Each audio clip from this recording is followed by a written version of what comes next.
Cristian Yarzún, chileno, nací en 72, licenciado en arte, mención pintura de la PUC, con 3 años de estudio informal, porque no los terminé en realidad, de plan común de ingeniería en Bochef, después la PUC, después me fui a la Chile, postítulo de arte y nuevas tecnologías, como por ahí por el 99-2000, después magíster en artes mediales, como 20 años después, 2010, 2012, por ahí digamos, esa es como la formación curricular. Profesionalmente me dediqué durante harto tiempo como al desarrollo multimedia para la primera internet. Actualmente estoy súper desvinculado del tema profesional y claro, básicamente me sobrevivo como académico, soy académico del Departamento de Diseño de la Facultad de Arquitectura y Urbanismo de la Universidad de Chile. Y eso, y a nivel freelance, desarrollo, bueno, mi trabajo como artista y actividades, digamos, como varias, digamos. Debería decir, digamos, claro que en este caso soy como miembro de Hackería, que hacemos Primavera Hacker, también soy miembro del colectivo Posternura, que hacemos tocatas, y también como cabeza de una nueva figura que es Coded, que sería una escuela de programación creativa. Eso es básicamente como un brief. Eso, soy artista, músico, programador. ¿Estudiaste el guión? Sí. ¿Salió de corrido? No, es que estoy siendo bien preciso. ¿Está bien ahí de ángulo? ¿O más para acá? O sea, si tú te pones, claro, más para allá es ideal. Sí. Ya, ahí está. Mira, Así que, a mí nomás. sí. Es que supera como que los lentes están- ¿Te molesta la luz? No, sí, que los ojos verdes están. Un ojito de color, Ah, por todo ojo, el que ojo. tiene ojitos de color. Va a salir más rojo, más drogado. No se cacha nada. Ah, ya. Corrección de color. Sí. De color así blanco, pues así, clarimil. Oye, ese también es un colirio spot bueno, digital, sí. el colirio digital. Ya. Sigamos. Sí que ayer di una entrevista súper breve porque justo el chico llegó muy tarde y yo tenía que hacer. Me lo encontré en la calle y dije ya, y me dice, la hacemos en 15 minutos. Y por eso venía, como que ayer me puse conciso, así como que caché. Estupendo. Sí, eso. ¿Por qué te interesó introducir en tu práctica artística las tecnologías? Claro, de ahí no parece que mi práctica artística siempre estuvo vinculada a la tecnología. Digamos, pensando en que sin formación formal de arte, o sea, como, no sé, como estudiante secundario, no tenía mayor cultura como para distinguir entre ciertas herramientas tecnológicas y cultura o arte. Entonces, yo creo que, claro, de alguna manera dibujar, hacer música o programar estaban antes de estudiar arte en algún lugar, digamos, bastante cercano. Al estudiar arte, la tecnología se transformó en técnica y se volvió convención, digamos, pintura, dibujo, no tuve escultura, grabado, digamos, que debería ser la afiliación, digamos, como a mencionar por la PUC, tanto que finalmente igual empecé a trabajar con video, que fue como un volver a la tecnología, y a partir de profundizar algunos años en eso, haciendo video analógico, volver nuevamente al soporte digital. Digo un volver porque biográficamente hay como un continuo digital, digamos, entre secundaria y estudiar ingeniería, y después como un quiebre con esa tradición que me vuelve súper poeta, así como, y del cual, digamos, finalmente retomo un lenguaje formal para poder describir como asuntos teóricos, ya como cerrando la licenciatura, lo cual fue un fracaso, digamos. O sea, le presenté a Val, me recuerdo un texto que hablaba como de diferenciales, de iconicidad, y era como una especie de como el pliegue de Deleuze para explicar las cosas.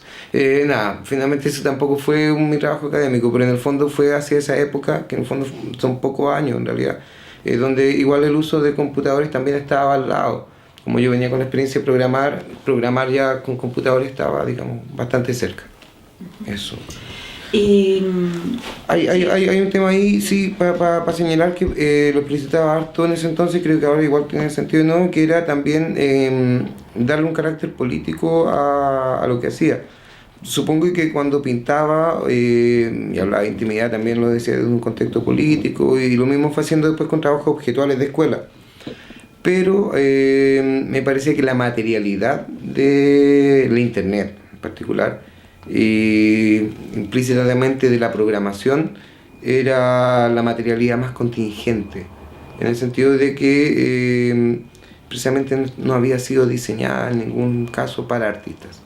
Entonces, básicamente era un contexto de full apropiación de herramientas, digamos que lo más cercano que llegan era para diseñadores, digamos, o para la publicidad, o para la secretaria, etcétera, para las administraciones, para todas las capas, y que en ese sentido también, no sé si lo llamaba democratizar, que tampoco ocupó ya esa palabra, pero en el fondo vincular la práctica de arte con la tecnología del poder. En el fondo. Sentía incluso en el óleo, que igual me gustaría pintar más al óleo, era una tecnología hecha para la visión, para la representación. Sin embargo, las tecnologías digitales de representación o tecnológicas de representación no habían sido hechas con fines artísticos, sino que efectivamente su fin estaba implicado en toda una cantidad de capas súper funcionales. O sea, en el fondo, en los 90 yo creo que eso era mucho más evidente en términos de la infraestructura. Como poder infraestructura era un poco no había wifi. Claro, ¿Me entendí? Entonces se cableaban las cosas, eso, pero no lo había pensado tanto.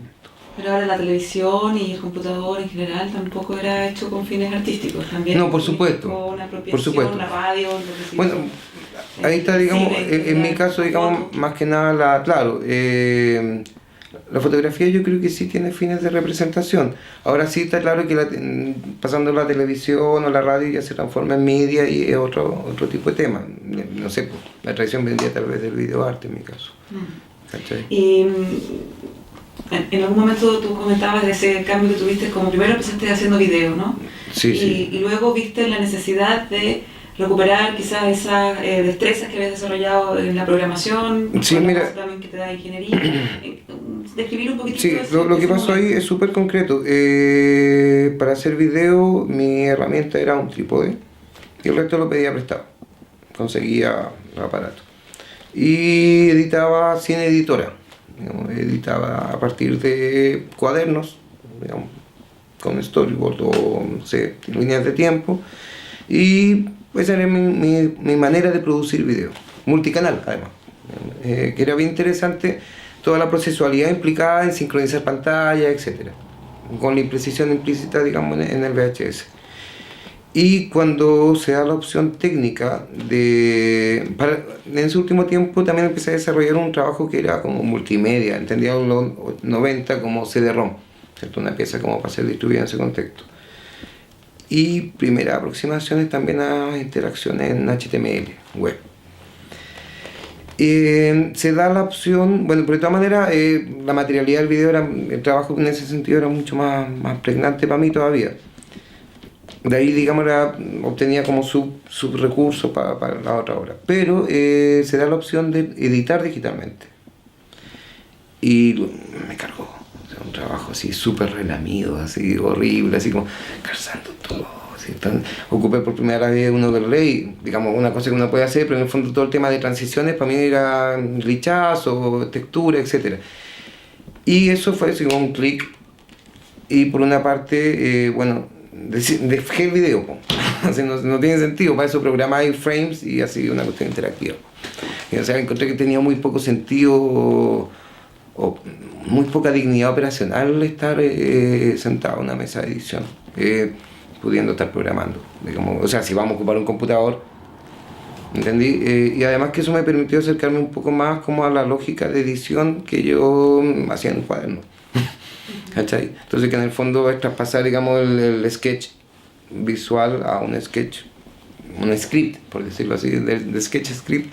Y ahí produje, claro, finalmente mi examen de grado. Ese fue como, ahí fue súper importante, porque en el fondo determinar que había un contexto súper específico en que hablamos nosotros, con un contexto artístico preocupado por la tecnología o impactado por el video, pero que había una noción de continuidad tecnológica entre la tecnología analógica y la digital.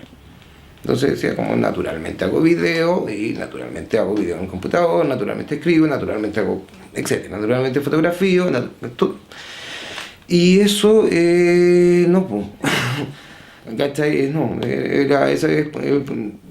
me quedaba muy en evidencia lo que pasa es que los sistemas digitales permiten representar, digamos, con mucha habilidad, ¿cierto? Mucha pericia, lo representado, ¿no? Lo que sea, digamos, dependiendo de un ancho de banda, que en esa época era, llamémoslo ancho de banda, pero en el fondo es cantidad de información, etcétera, o procesamiento, pero que era bajo en los 90. Entonces a mí me parecía que no, que básicamente era un tema de velocidad que también iba a ser cada vez más rápido e hiperrealista y nada, era una trampa de lo digital, de alguna manera.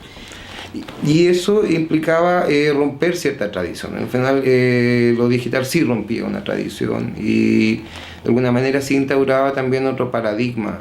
No podía discutirse en los mismos términos que lo analógico. Y eso, claro, ahora suena súper bacán, pero en otro contexto más sencillo era como mi tesis de licenciatura. Claro. ¿Tú abordabas ese problema justamente del Sí, cambio sí, de paradigma? sí, lo hacía incluso como una posibilidad, analizando la continuidad, la hacían, filo, no voy a hablar de qué se trataba, pero la cosa súper interesante, no, desde la pintura al video establecía un continuo analógico, incluso en la noción de la mancha. ¿Ya? Si bien era muy figurativo el trabajo que hacía, podría abstraerse también, pero en el fondo tenía que ver incluso la analogía de entramado de la tela y el pigmento como residualidad, ¿cierto? Y como eso en el video, digamos, mantenía el mismo registro inicial, ¿cachai? El video también era una mancha, manipulable en el mismo sentido líquido que la mancha pintura. Y lo digital no, pues establecía un quiebre, pues es discreto, o sea, lo licuo del bit es otra cosa, se comporta como, sin embargo establece a otro tipo de proceso, ¿cachai? Eso. ¿Cuál sería la diferencia? Hay un continuo en lo analógico, una cosa casi matemática, hay un continuo entre todas las cosas. Lo digital establece un corte, un segmento, ¿cachai? Ahora, si yo tengo mucha memoria, hago corte más finito y pasa inadvertido, pero si tengo muy poca memoria, empezamos a licharnos, a pixelarlo. Hacer más evidente el lenguaje. Exacto, ¿cachai? Pero eso, claro, no dice relación con lo que sucede en el medio analógico, ¿cachai? Y eso permite también la sobresimulación digital. Lo digital por eso puede simular ser todo, en la medida que disponga de los recursos de cálculo. ¿Cómo era tu proceso de aprendizaje de esta nuevo paradigma que se estaba instalando con lo digital? ¿Cómo? A ver, venía súper alfabetizado, si se quiere. Que igual programaba y ocupaba computadores desde finales de los 80, en segundo, tercero, medio, por ahí. No, todavía no, eso ya no entero. Y después, bueno, Bochefe igual es buena escuela, entonces también tuve como contacto con, entre el 90, así como con la tecnología de Guerra Fría que había en la época, pero en el fondo igual con cosas de los 70 que estaban bastante buenas, computadores y cosas así. Entonces igual de alguna manera no me era para nada ajeno trabajar con tecnología, ni después me era para nada ajeno pasar a la cámara, al contrario, me quería la zorra cuando te conseguían la cámara y estabas ahí grabando, ¿cachai? Además que los referentes eran mucho más cercanos, ¿cachai? Leyendo a Downey, que por lo menos había escrito hacía 25 años, la weá que escribía, ¿cachai? Entonces un poco más impactante. Y después con el tema ya como internetero, finales de los 90 con la Matrix, estaba súper cerca, po. Igual ahí tuve suerte, o sea, por ejemplo en Bochef nos había tocado una reunión por ahí en el 92 donde un grupo nos capacitaron en HTML. La internet venía el año siguiente, bueno, esa era la Fundación Mercator haciendo cosas, ¿cachai? Raras, pero ¿cachai? Eso fue un año antes, entonces claro, no era extraño, era como el lenguaje que yo veía, era súper otaku también, entonces no sé, había como una continuidad de código en ese sentido que implicaron también, después se nutrieron, digamos, en términos técnicos con dedicarme profesionalmente a trabajar en tecnología. O sea, yo entré a hacer dibujos animados y como programaba terminé programando videojuegos de la época. Y esa es la parte así como de expertise tecnológica y cercanía. Y una capa más reflexiva desde el campo artístico. ¿Encontrabas entre tus pares resonancias con lo que te interesaba o con los profesores? ¿Había...? Sí, a ver, sí, hay como dos capas. Una, lo que sucede cuando me preocupaba mucho el video. Y no, pues en la Católica no, había muy poca gente de mi generación para arriba que le interesara el video. De hecho, eso jugó mucho a mi favor. Yo creo que No sé si mi trabajo le gustaba a alguien, pero era como el que hacía video. Y eso implicó que después fue ayudante, entonces hubo una generación en la cual el video y el videoproyectar además fue bastante frecuente. Ya se dio, y además que, claro, yo fui formado como con Farriol como el primer taller de video que se dio después, tal vez nunca se había dado en realidad. Y como ayudante de eso, después ya se empieza a generar como una masificación. Pero entonces, claro, en ese sentido,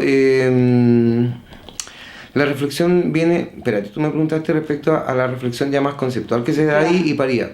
Bueno, ahí sucede que, claro, reflexionáis mucho, pero no tenéis con quién dialogar.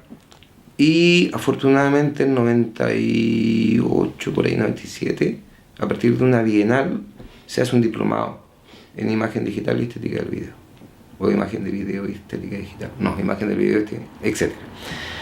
Y resultó ser súper choro, porque en el fondo ahí fue un rato como de tener pares. Yo estaba en blanco, no había cómo hacer la tesis, bueno, típico. Pero ese rato fue súper bueno, así como que no recuerdo un nombre y si menciono se van a olvidar otros. Pero en el fondo había como artistas como generacionalmente afines con el tema del video como preocupación. Y eso a mí me dio pie también para después reflexionar más sobre lo digital, literalmente. Se dio otro contexto que también era la sala de computación de la Católica, en la cual igual evidentemente pensábamos sobre el agua que estamos haciendo. O sea, ¿Quiénes? no sé, estaba Prisco, estaba el Rick Miranda, aunque no estaba tanto, pero estaba la Catipurdi ahí haciendo, era profe, ¿cachai? No sé, estaba Arturo, estaba el Javi, estaba el Andrés Navarrete, ¿cachai? En el fondo, gente que, en la LAI también, gente que terminó después trabajando en el área del diseño. O sea, había un tema de expertise técnica mucho más grande que la que tenían, y eso por haber estado en la PUC en ese momento, ¿cachai? Pero también una matriz crítica enorme que hizo que nadie siguiera siendo artista, nunca más, ¿cachai? O sea, nos tocó por ahí incluso ir a como ver una obra de Mesa de versión 98 y lo odiamos, y teníamos muchos argumentos para odiarlo, ¿cachai? Comimos un nacho en toda la... No sé, pero teníamos ya, entendíamos, o sea, estábamos suficientemente alfabetizados, o sea, piensa, no sé, Arturo con el Mike también, sí, se fueron a trabajar como profesionalmente en internet, están en 98, yo creo en eso. Como. Entonces, eso, creo que eso ya permitía una reflexión, no sé, por la única obra que hizo Arturo era como Media Worker Against Net Art, y que es un verdadero statement de retiro, y lo hace así como en 2000. ¿Cachai? Entonces, claro, igual había harta bibliografía también. Es raro porque, claro, aparece internet, entonces la sensación es que está muy en contacto con la información. Yo recuerdo el primer NetArt, haber estado muy en contacto con las obras de NetArt, ¿cachai? Que algo que hoy en día, no sé, veo algo y ya estoy viejo, pero en el fondo no sabéis qué es, ¿cachai? Yo no sé, pero en ese entonces... Uno está diciendo, no, entonces era como una naturalidad de cómo estar viendo esas cuestiones que eran NetArt en la época. ¿Cachai? Entonces, eso. Y en términos bibliográficos, nada, pues toda la bibliografía setentera servía mucho para explicar esto. Pues, o sea, Deleuze era súper útil, ¿cachai? Foucault era súper útil. Y el resto ya se transformaba como en la manifestación técnica de eso, ¿cachai? Mismo Landau con el hipertexto, etcétera, cosas como de la época. Y como inputs de parte de chilenos, de artistas, ¿tuviste algún referente ahí que pudiera considerar? Así? No sé si referente, pero o sea, como igual habría que mencionar a Farriol en la escuela, porque me apañó, digamos, con la bola del video. Y apañó bastante. Al Néstor también. No sé si es referente, pero sí, bueno, hizo toda la web cuando participó, ¿cachai? Etcétera. Pues, o sea, en el fondo, gran parte de la alfabetización en ese sentido está dada por instancias que generó él. Cifuentes, porque llegó de la Siracusa y venía hiper informado y hablaba weas que eran súper pertinentes, también alcanzó a hacer cosas junto a gente en Bochef, ¿cachai? Con gente que hacía arte, mencionó weones y trabajos como de telepresencia que uno no se imaginaba, ¿cachai? Sí, chileno, yo creo que eso es extremo, en distinta escala, pero claro. Tú comentabas que la mayoría de tus colegas, tus amigos se fueron, se terminaron dedicándose, se fueron del campo del arte. Sí, claro. Se dedicaron más bien al diseño. ¿Por qué te quedaste? Ah, que yo soy muy artista. ¿No? Claro, por eso, de puro artista no. ¿Qué significa ser artista? Como bailarlas. Claro, no, pero en ese sentido sí, pues, claro, porque por ejemplo, igual, visto en perspectiva, igual habían obras que la rompían, pues.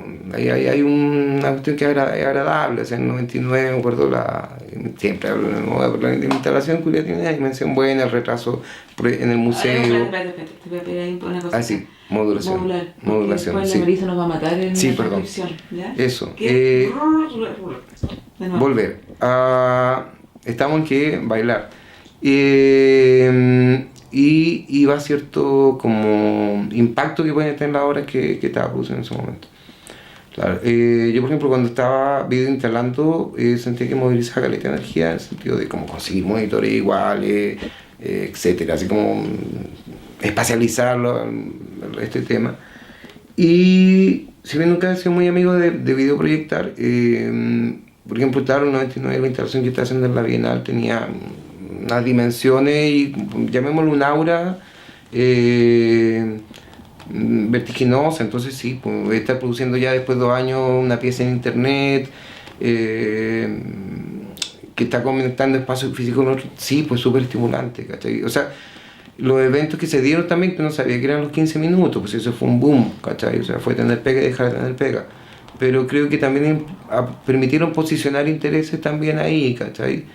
Y después vino un refuerzo internacional en el fondo, ¿cachai? Yo no tenía noción de circuito, de hecho las veces que estaba cerca de un circuito siempre como que me complico y la cago, o me demoro, o no respondo, etc.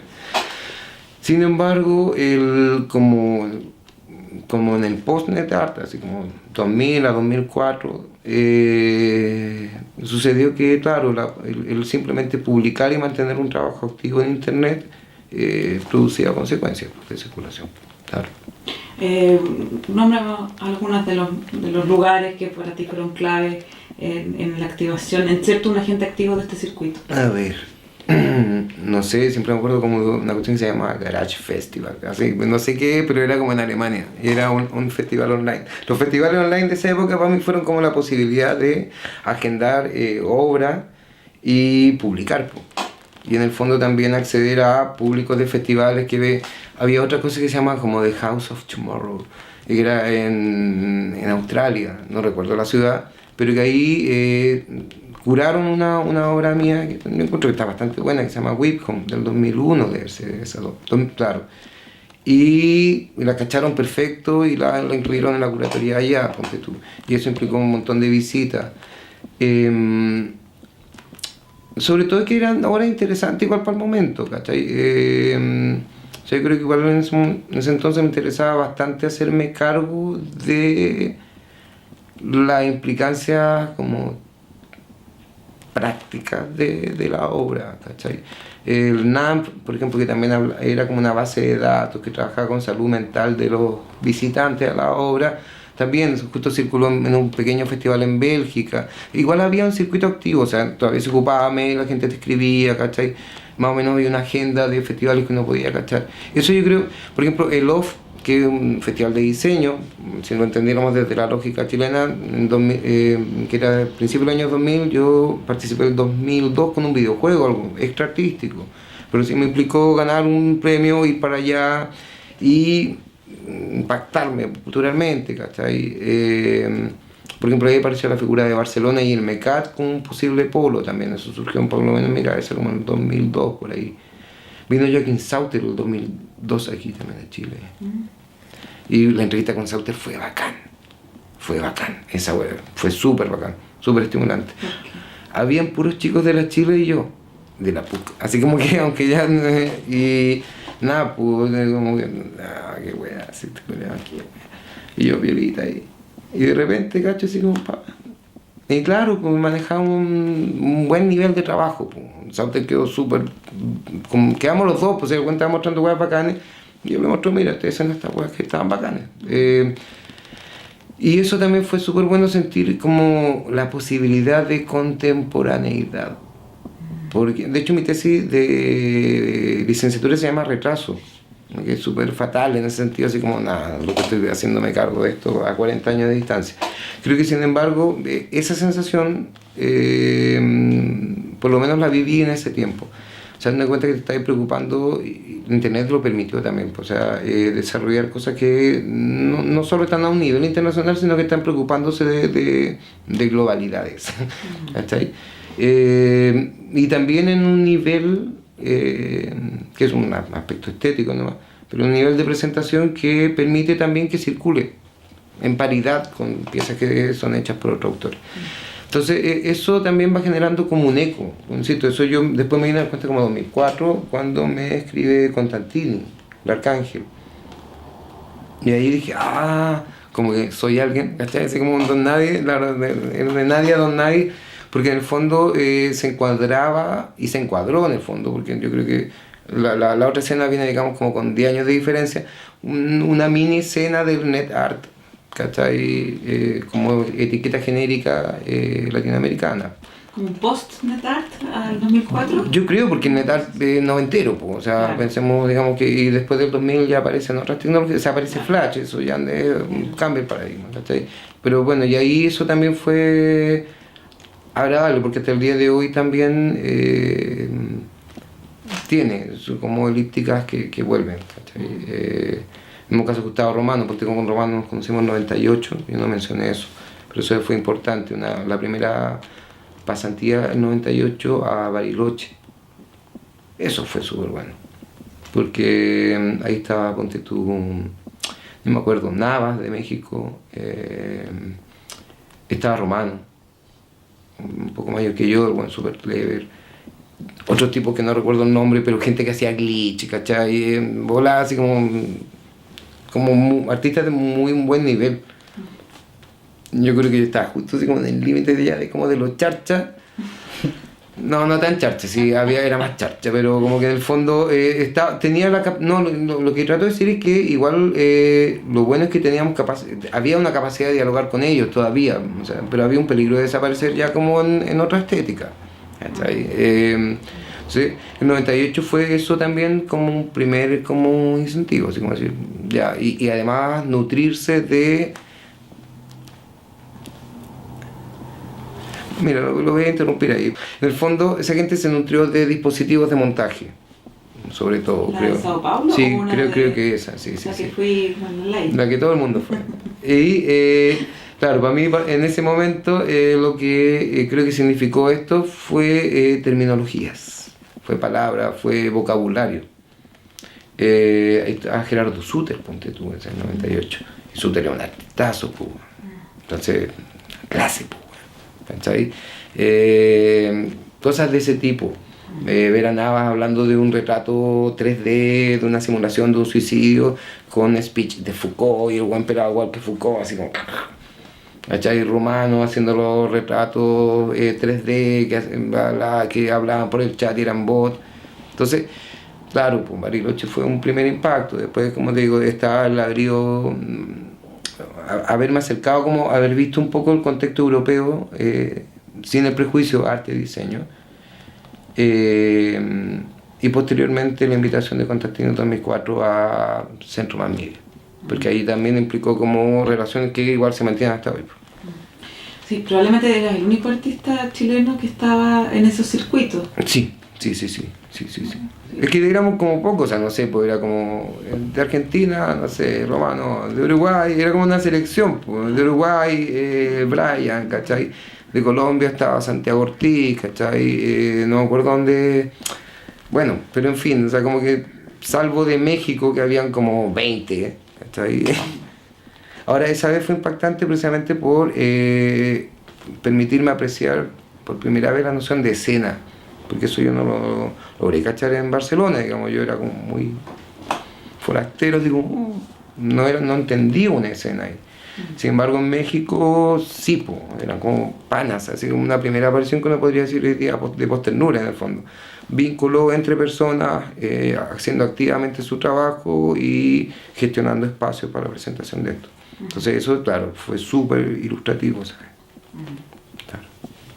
Y claro, lo que sería un poco la tendencia de esa escena que sería, que podríamos llamar quizás post-net-art. A mí me encanta eso que dice siempre Brian McKern, que el net-art no ha muerto, pero huele mal.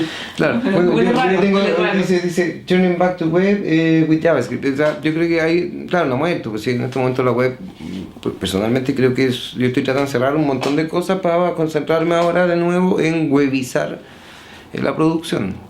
Volví a ser un lugar entretenido, ¿no? Creo. Sí. Pero luego en Perdón. ese paréntesis, Sí. quizás que hay entre ese post-net art, Sí. que ya había pasado como el net art de los 90, Claro, ¿no? sí. Pero se seguían haciendo piezas que implicaban el trabajo en red, la interacción. Sí. ¿Cómo empiezas a orientar tu producción? A través de la psicodelia.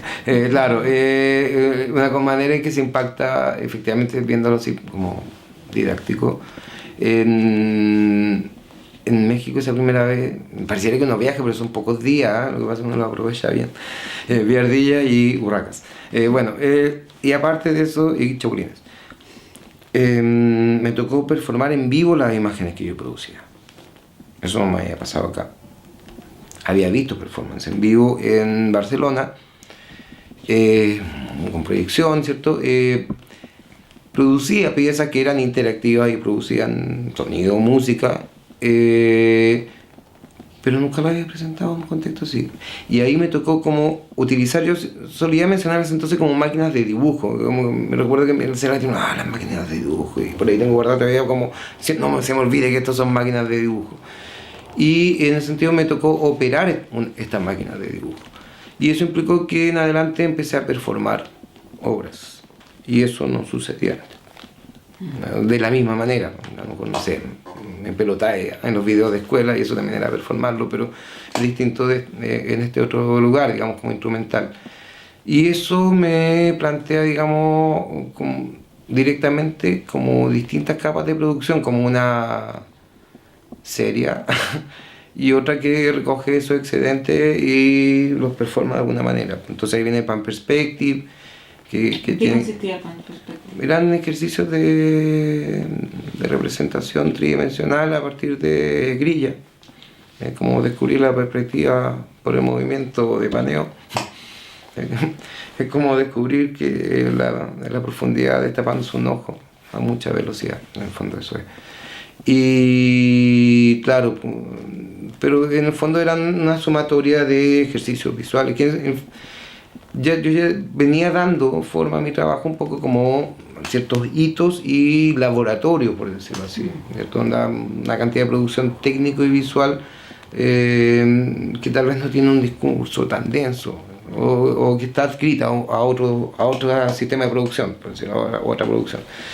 Y eso empezó, digamos, a cobrar fuerza en términos de que te ponía a producir solo basura visual, por decirlo así, o porno, como se quiera, ¿cachai? Y eso, insisto, eso es como la diferencia en adelante, en mi caso.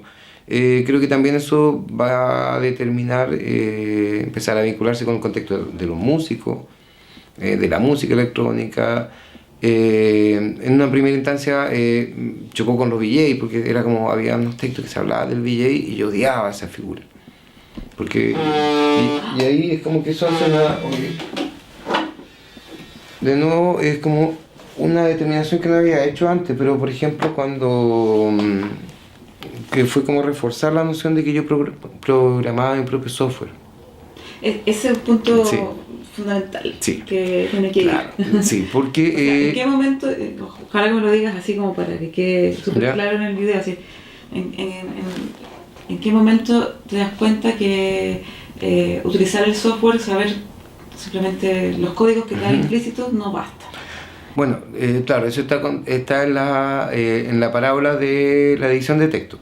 Editando me di cuenta que mejor no editar, mejor hacer un programa que se encargue de combinar las imágenes. Y eso en el retraso, se llama esa obra, del 99. Después, eso siguió una línea hasta un video que se llamó, o sea, una línea que no hay ningún punto hasta el Ocular Witness, que es un video de 2004. Que nuevamente el video está producido a través de programación, es un script finalmente que arma el video. Luego viene este impacto del video, o las imágenes, ¿cierto? Y la performance, o sea, imágenes producidas en tiempo real para la performance. o como performance. Y ahí nuevamente pues es como, pucha, pero yo me produzco mi propio software. Entonces sigue reforzándose ese lado. Y eso también hace que yo trate de alejarme del VJ. Pues yo, bueno, en el VJ de esa época me parecía, todavía me parece un poco, pero... todavía me parece un poco, pero que básicamente es un ejercicio diferente. Pues. O sea, tiene que ver con administración de software que ya existen para la producción de efectos visuales. En mi caso, ese software que ya existe no existe, y también mi trabajo se trata de producir el sistema de visualización de esas imágenes.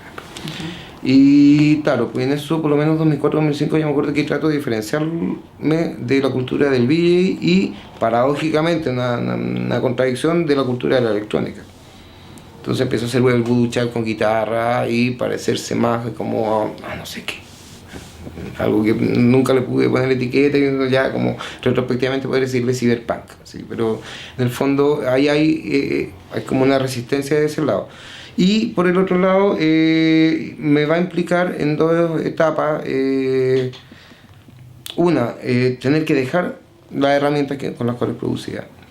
Por ejemplo, hasta 2004, 2005 yo producía con Flash y Director, ilegales, piratas, sí. Pero se abre la discusión sobre el open source en ese entonces también.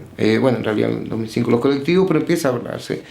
Y eso sí impacta directamente. Y implica también que empiezo a desarrollar el trabajo en plataforma abierta. Directamente, por ejemplo, Processing. Eso va a tener también varias consecuencias en el área de lo performático, por ejemplo. Ya trabajar en open source, y ahí ya viene otra época, ¿cachai? Ya cuando se empieza a hablar de open source, estamos en otra etapa donde los colectivos fracasaron, pero lo colectivo triunfó, ¿cachai? Por sobre los colectivos. Bueno, viene también, yo creo, un movimiento generalizado hacia el hardware. Básicamente porque esa apertura de software, que finalmente es programar, por ejemplo, un processing, se va a ir hacia Arduino, y de ahí, digamos, al hardware. Entonces ahí también va a juntarse con la gente que venía haciendo solo electrónica, y también se va a mixturar un poco. Y yo creo que después viene como todo un periodo de que todo el mundo es DIY. Que en el fondo... ¿Y qué opinas de ese concepto? Que ya pasó, que era una etiqueta necesaria en algún momento. Y puede que lo vuelva a hacer en otro momento. Justo ayer hacía una pequeña entrevista a un chico que está entrevistando haciendo su tesis sobre el Pablo Guerra, que tiene un proyecto que se llama Hackeo Juguete. ¿Tiene un qué? Un proyecto de música que se llama Hackeo Juguete. Y hablamos, claro, sobre esta figura del do it yourself, y claro, es que depende, o sea, está el tema académico de vincularlo, digamos, como a la cultura norteamericana en los 50-60, Comcenter Sodimac, la cultura punk inglesa de los 70, el movimiento open source de hace unos 4 años, pero también es una etiqueta, hay que entenderlo como eso. O sea, de hecho el Arduino es súper representativo, tiene etiquetas, stickers que dicen do it yourself, con el corazoncito. También se absorbió rápido, pero en el fondo permitió levantar una cantidad de cosas que además es como permitir occidentalizar ciertos procesos, porque si tú lo pensás y hablo tú mismo, y uno lo piensa en realidad latinoamericana, el hablo tú mismo ha sido siempre. Entonces, pero sí permitió, digamos, nuevamente como visibilizar ciertas prácticas. Yo creo que a nivel global lo que permite es que si Europa reflexiona sobre eso, le aparece, no sé, Latinoamérica y lugares donde yourself es una práctica. ¿Sí? Ahora, hoy en día me parece ya suficientemente academizado, no creo que haya nada novedoso, tampoco de hecho, o sea, seguimos haciendo las cosas por nosotros mismos. Hablábamos el otro día con el Nico Briceño y lo odia el concepto. Sí, sí. Porque en el fondo es como el engaño de que realmente estás haciendo algo por tú mismo y estás haciendo algo en un tutorial. Sí, exacto. Bueno, es que eso tiene que ver con el sujeto que crea, o sea, pero es que es honesto, insisto, es que hay dos niveles de do yourself que no puede verlo. Do yourself, si uno lo piensa como británico, tiene la lógica de que nosotros somos productores y tenemos que producir cosas. Entonces vamos a hacer por nosotros mismos esas cosas. El norteamericano, por el otro lado, más un hobbyista. ¿Cachai? Entonces es necesario, si uno lo estoy simplificando mucho, pero si uno piensa todo el tema de open software o open hardware, lo que permite es que aquellos sujetos que están empoderados de cierta capacidad de producción se hagan cargo de esa, como un do yourself duro, por decirlo así, ¿cierto? Y eso va a permitir que a lo mejor desarrollemos software, etcétera, o sea, como ese tipo de lado, o que se desarrollen propuestas, ¿cachai? Que manejan este tipo de ética de distribución. Y en el nivel blando está el tipo que le gusta hacer weá y la hace, pues weá, está bien, ¿cachai? Técnicamente ese tipo también sí, ¿cachai? Pero claro, en el fondo hay que entender cuál es la aplicación que sea. Hoy en día yo creo que una etiqueta de mercado, de la cual incluso tal vez uno lucra, no sé si uno lucra, pero cuando la gente que si yo cobro por dar clases, probablemente sea gente que le interesa el do yourself como práctica. Pero también, claro, la bajada que tiene el do yourself en Chile, o en Latinoamérica en general, tiene que ver también con una condición desde lo precario, sí. desde esa distancia periférica que hay también de los centros que producen tecnología. Sí. ¿Eso te interesó a ti particularmente? No más que como que uno vive esa precariedad, la hace. O sea, no creo que... Siempre me parece un poco evidente ese aspecto de lo hechizo. De hecho, tiene que ver... A mí la programación me libera de toda precariedad. Debería decir, claro. Por ejemplo, cuando era chico, así como segundo mes, 14 años. La imposibilidad de acceder a una cantidad de, llamémoslo, bienes de consumo cultural, así como, no sé, pues, weón, imágenes, videos, weas que se mueven, ¿cachai? Weas que hacen ruido, cinta, etc. Y sin embargo, la herramienta computador te permitía, si la podías programar, tener todas esas weas, ¿cachai? Entonces, como que eso es algo que a mí me hace... Independiente que sí he tenido como creo que el hardware es necesario, pero hay un lado que tiene que ver con el software, en que yo creo que la naturaleza como polimorfa, o sea, la potencialidad que hay detrás de programar es súper grande. Entonces equilibra en cierta medida la precariedad existente, ¿cachai? Por otro lado la abstrae de la realidad, porque claro, a lo mejor hay otra cantidad de precariedades materiales que preocupado el software no lo está viviendo. Pero claro, ahí estoy declarándome amor a la programación en realidad. Claro. Y en tu práctica así de producción.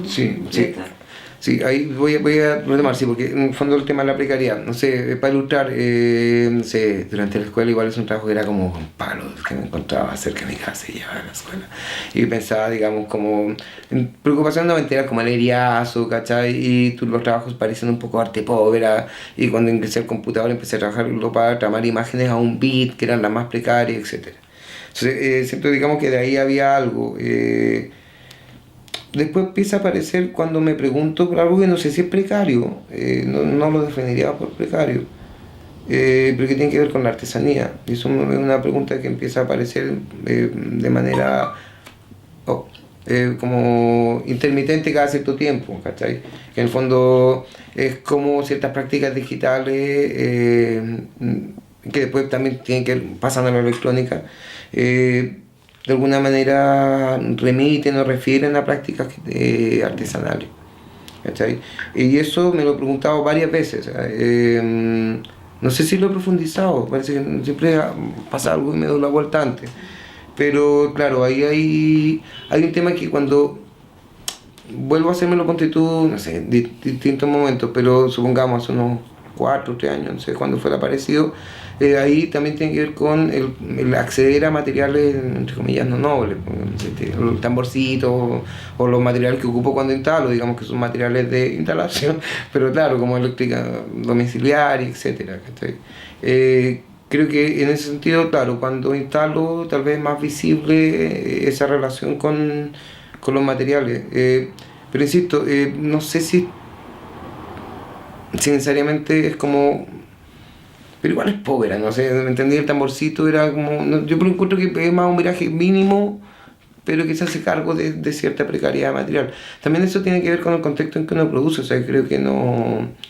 Y con la capacidad potencial que hay detrás de la programación, de veces, así como la capacidad, el poder que hay detrás de programar las cosas, enorme. Entonces, en algunos contextos yo creo que cuido mucho la espectacularidad, ¿no? Trato de ser súper modesto en ese sentido. Es divertido porque eso es cuando paso a lo físico, pero probablemente cuando trabajo en pantalla, es todo lo contrario, debo ser extremadamente pornográfico en el exceso de recursos. O sea, si puedo manejar más recursos, los utilizo. Sí, eso. Claro, te quiero empezar a preguntar sobre la producción de estos últimos 3 años. No sé, yo pensaría en mi trabajo del último año, digamos. Que básicamente está el Drum Circle, que presenté el año pasado en la Bienal, que es una instalación circular de 8 tambores, focos, parlantitos, que giran. Y nada, es una sala del tiempo, en el fondo. Y que como idea, digamos, no pretendo reinstalarla y recircularla. En sí mismo, creo que igual ahí hay lamento que no haya más variaciones, pero creo que una obra que explotaría más, digamos, que lo encontré que funcionó súper bien. ¿Qué consistía? ¿Puedes describirla? Era un círculo de como unos 4 metros de diámetro, supongamos, una sala circular en la cual a unos 60 metros de altura se haya dispuesto un dispositivo que tiene una cajita estanca con un parlante, una tercera mano para soldar y que sostiene elegantemente un tamborcito de endent. Esto tiene un servomotor con un palito y le pega. La cajita tiene un ampli y suena un pequeño, chiquitito.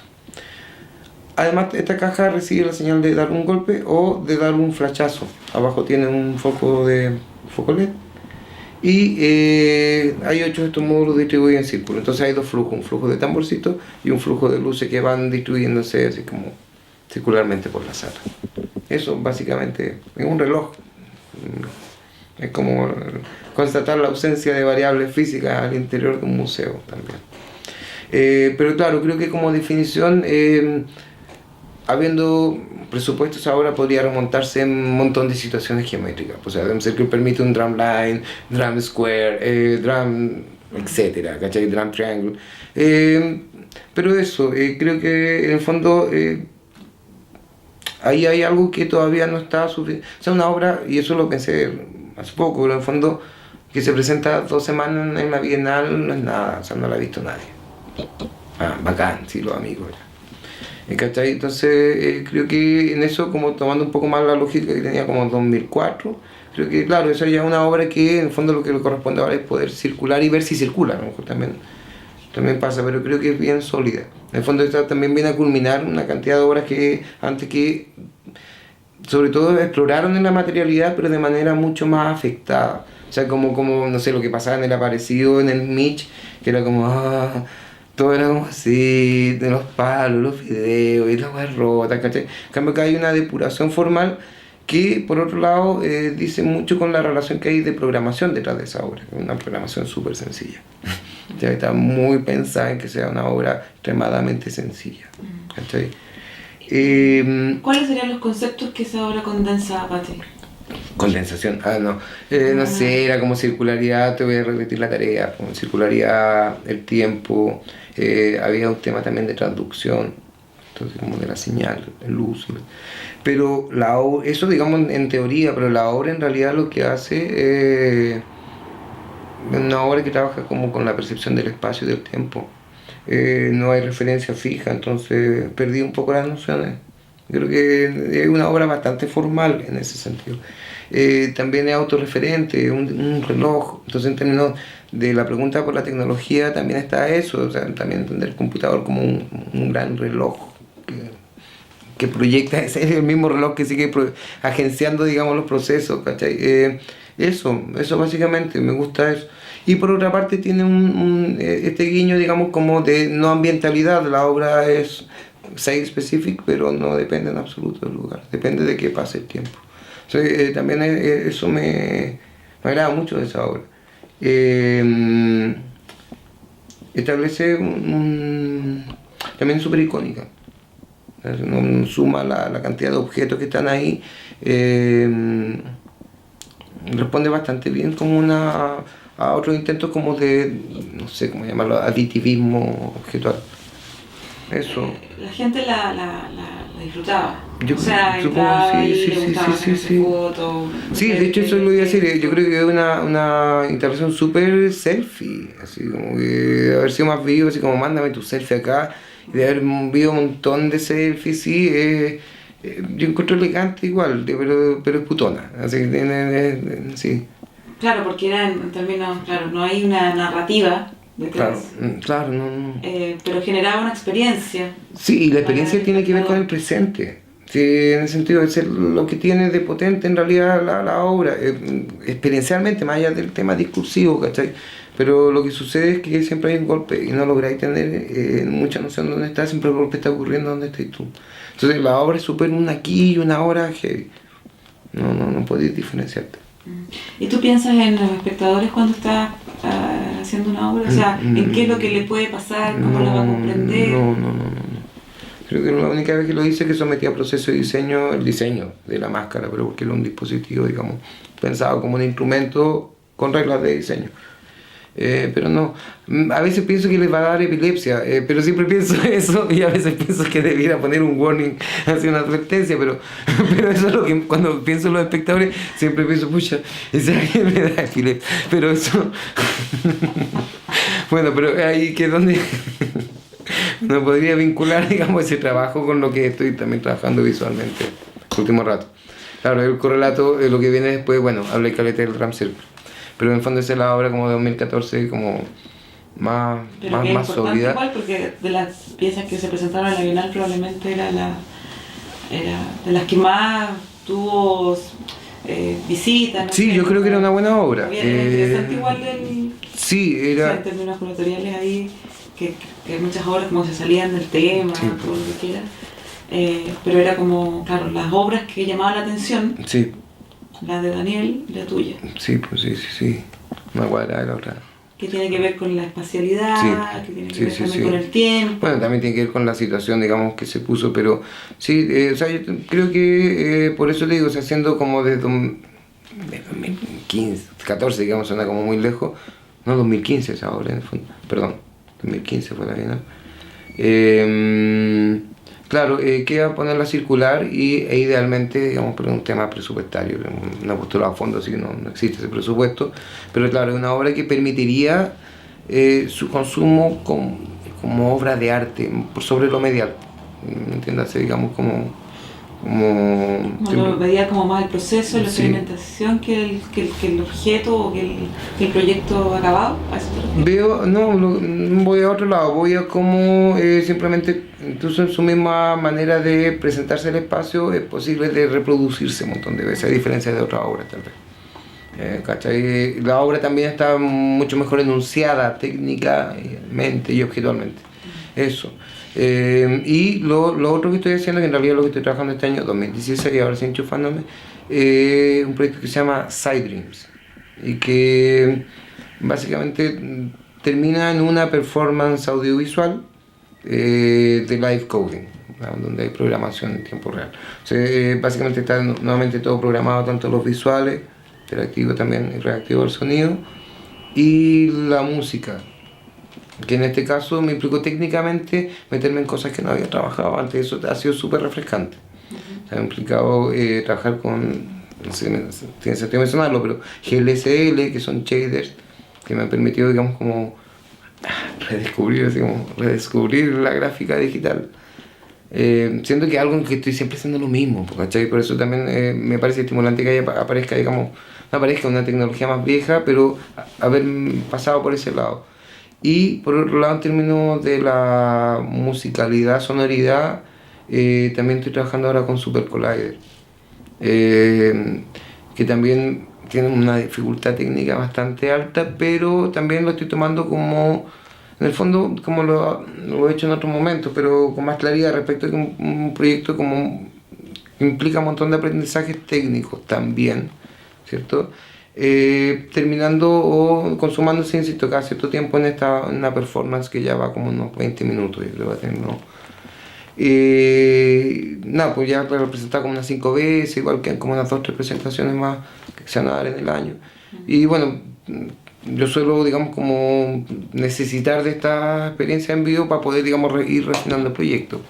Entonces ahora estoy empezando como a reunir ya la documentación para darle un tipo de cierre, porque, y ahí es como, abriendo así como a lo que vendría, tengo ganas de hacer un viraje a la web. Creo que lo que estoy haciendo, por ejemplo, en estos momentos como en vivo, hoy en día podría tener también posibilidad técnica en un browser, en un navegador. Entonces, claro, esa posibilidad técnica que está dando la internet hoy día volvió a hacerla como interesante para mí, por lo menos después de hace tiempo. Sí, creo que un poquito para allá va a ir. Así. ¿También va a ser con tu no, música? No, sí, pero, o sea, sí tendría elementos sonoros. Ahora, lo que sucedió en ese contexto es que, claro, el proyecto Voodoo Child le quité hasta, no sé, lo cerré el año pasado, no lo mencioné, pero como un cierre que era un libro de como 300 páginas, con todo el código fuente y las tocatas en vivo que se llamó Redemption Songs, que fue como un gran éxito de Voodoo Child. Y yo creo que está ahí guitarreo, no sé si en lo que estoy haciendo ahora realmente un trabajo mucho más de sintetizadores. De hecho está interesante, la performatividad se ha ido al live coding, entonces de repente el performar es hacer enter, subir 2 líneas y hacer otro enter. Y me está dando mucho más, me está haciendo mucho más rico igual, pues yo creo que el otro también está bien, pero estuvo muy pegado, ¿no? ¿Entendí? No hubo mucha variación, el proyecto. Hasta entonces el Voodoo Child tenía como una línea y hasta que me tomó muchos años poder definir esa línea, pero en el fondo es de una línea. Lo que estoy haciendo ahora también lo tengo como Voodoo Child, pero ahora lo traspasé a japonés. Pero claro, me estoy permitiendo que diverja un poco más. Y está siendo súper agradable no estar como el personaje que performa con la moica y el bajo distorsionado, sino pega otra bola. Claro. Háblanos por favor de tu rol como académico. Académico, claro, bueno, sí, llamarlo académico es un tema, digamos, profesional. Mi contrato dice que soy un académico media jornada, aunque siento que como académico dije antes que era como el pico, y es verdad, porque, claro, realizo más una labor docente, pero no le dije a mis empleadores. Entonces seguí carrera académica y no docente, pero mi carrera es más docente, no me interesa tanto la política universitaria, me doy cuenta, que es necesaria, y no me interesa tampoco tanto la investigación académica en la manera en que está planteada hoy en día. Entonces no sé qué estoy haciendo como académico, ¿cachai? Esto tiene que ver también con el impacto con el show PUC del doctorado, ¿cachai? Entonces como que ya no leo, ni escribo, ni sé citar a pie de página, ¿cachai? Y me he preocupado por, no sé, hablo mal, en todas las cosas mal, no soy doctor, así. Entonces siento que como no siguiendo hacia ese lado, en realidad, claro, me permite apreciarme como mejor persona lo docente, po. En el fondo es como cuando trabajaba en privado y las clases que hago, o lo que también hago a nivel privado en Coded, en la escuela de programación. Y eso, claro, tiene una trata larga, es decir, así como que en mi origen me dedicaba a hacer clases particulares de matemáticas para pagar mi carrera de estudiante de arte. ¿Cachai? Entonces esa es la primera, y la vinculación viene antes, porque mis viejos son profes, entonces de haber aprendido que haciendo clases uno podía ganarse la vida. Entonces, claro, viene después de hacer clases de matemática, estudiando arte, que insiste, eso debe ser súper bueno para mí. Me mantuve activo con conocimientos tipo PSU, mientras me ahueonaba pintando, me avivaba por el otro lado. Y después como ayudante, pues. Entonces terminé como haciendo arte ayudantía, alcancé a ser ayudante de taller, fue ayudante de Soro, cosas así, o de Farriol, que son buenas como bien. Después entré a hacer clases en el postítulo de arte y tecnología, cuando se llamaba así, me iban a echar, yo soy mal alumno, se me iban a echar y después entré de profe. Pero me querían echar de pesado, era porque no pescaba a los profes, pero tampoco, siempre me ha pasado. Y nada, pues ahí entré en el 2001 finalmente a hacer clases. Siempre un poco por el lado técnico, como, te lo voy a callar, todo. Entonces, no sé si es tan importante eso, y podría ser como el pico profe, pero igual soy entretenido. Y de ahí me quedé como en el magíster, se llamó postítulo como por varios años, entonces estuve también trabajando como pero igual era más que ahora, pero por lo menos era durante un semestre, una vez a la semana, en el postítulo hasta como 2006, que me echaron porque ya estaba haciendo muy mal clases. ¿Quién no lo hace después de 5 años? Aparte, estaba un momento difícil. Pero bueno, claro, y ahí fue un continuo, de dedicarme, digamos, como que, de hecho, cuando estaba en la escuela siempre decía así como, voy a vivir de artista, del diseño y de hacer clases, como que más o menos veía esa posibilidad. Del diseño se me ha olvidado vivir, ¿cachai? Yo ya no estoy viviendo de eso y de ir a juntarlo con el artista tal vez. Y de las clases sí es lo que estoy viviendo y del arte no, ¿cachai? Pero sigo haciéndolo. Pero en el fondo ahí también había esa matriz. Y después volví al magíster y igual me tuvieron que meter como profe alumno porque igual faltaba alguien que hiciera lo que hacía yo, en el fondo, que es el arte de programación. Y estuve trabajando en privadas también. Trabajé en el Pacífico como 4 años y en el Andrés Bello como 4 años. Eso. Y y ahora, pues. Me interesa que nos cuentes esto del code del... Sí, pero no terminé porque mis empleadores ven esto. También soy académico, media jornada, nada, ya lo dije al principio, pero en el fondo terminé trabajando en la escuela de diseño. Que ahí está, te dije como, ahí es donde apareció el diseño que dije no estaba presente. Que en el fondo, eso, ahora lo bueno es que en diseño hago taller, ya no estoy haciendo muchos cursos técnicos. Entonces eso me permite cierta plasticidad de trabajar, digamos, un terreno que a algunos diseñadores igual les interesa, que es como la vinculación con los nuevos medios. Ahora, ¿dónde se va el lado técnico entonces? Eso se viene a depositar en esta figura de Coded que debiera también implicar a más colegas míos. ¿Qué es lo que es Coded? Coded es una escuela de programación creativa que en el fondo fue sistematizar. Yo solía dar talleres o tipo clases particulares, sistematizar esta figura y tratando de incorporar también como una figura de un equipo docente, o sea, donde no solo estoy yo, sino hay otros colegas como Felipe Wilson y otros, Aaron Montoya, a dar talleres en el área de la programación creativa, es decir, programación generalmente orientada para artistas, diseñadores, músicos o experimentación formal y visual.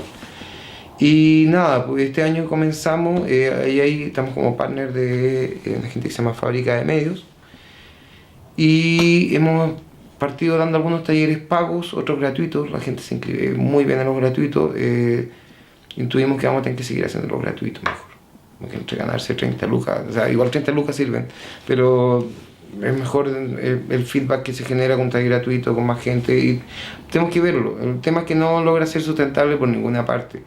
Igual yo ahora acabo de hacer un canje en el cual espero tener como publicaciones de esto. Y la idea es que esto se vuelva de alguna manera financiable de aquí al próximo año.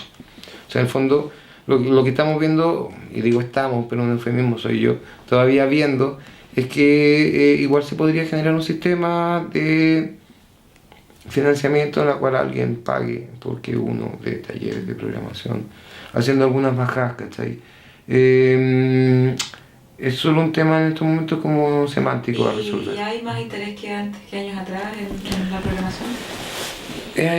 Mira, hay el mismo interés que siempre. La programación es la niña bonita, pues. Si tú vas a entender de electrónica y bajo lógica de do it yourself, vas a aprender a hacer algo, te vas a ir súper contenta porque hiciste alguna hueá. Lo aprendiste a hacer, aunque ya copiaste toda la hueá, pero se salió la hueá. Ya, bien. Vas a un taller de programación y si copiaste toda la hueá no hiciste nada. Pudiste copiarlo y pegarlo. ¿Verdad? Es más, pudiste digitarlo entero, tal cual. Y eso no significó ni un proceso cognitivo en tu puta vida. Y no te lleváis ni siquiera nada. O sea, para eso lo veis en internet y miráis el código. O sea, y eso ha generado un tema que, claro, yo siempre pienso así, pero cuando me como que he enseñado a programar a un montón de gente, pero en la práctica son 3 o 4, y uno puede, en 15 años que uno puede decir, a este loco le sacó provecho, o a este loco le sacó provecho. Precisamente por esa característica que tiene. Ahora, lo que sucede ahí es que faltan bases. Eso es un proceso que debiera tomar mucho tiempo. O sea, en el fondo, no puede ser que solo los desadaptados sean programadores, ¿cachai? Literal.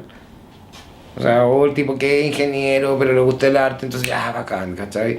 O el tipo que es artista pero le gusta la ingeniería, y bacán. O el otro que es súper ñoño, ¿cachai? O el otro que no sé qué.